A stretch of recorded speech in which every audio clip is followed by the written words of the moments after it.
Hello guys, welcome my new blog. আজকে আমি আরেকটা ব্লগ নিয়ে আপনার সামনে হাজির হলাম। সেটা হল সমাজে বিত্তবান হওয়াটা জরুরি, বা সমাজে একজন বিত্তবান থাকাটাও অত্যন্ত জরুরি। যদি আপনার শহরে কেউ বিত্তবান হতে পারে, তাহলে আপনিও বিত্তবান হতে পারবেন।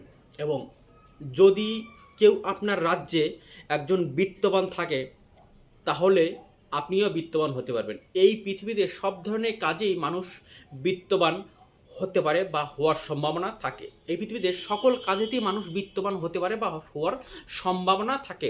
ঠিক তখনই পারে সব ধরনের পেশাতেও বিত্তবান হওয়ার সম্ভাবনা থাকে।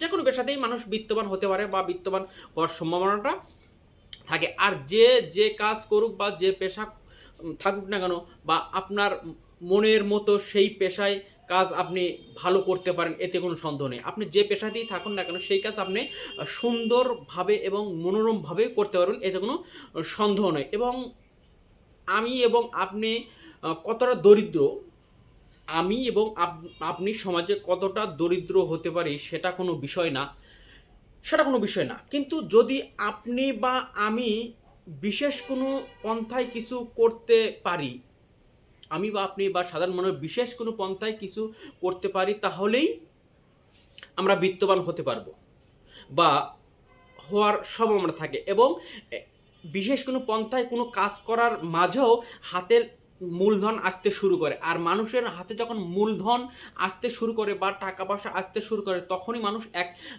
একে একে বা ধাপে ধাপে বিত্তবান হতে থাকে।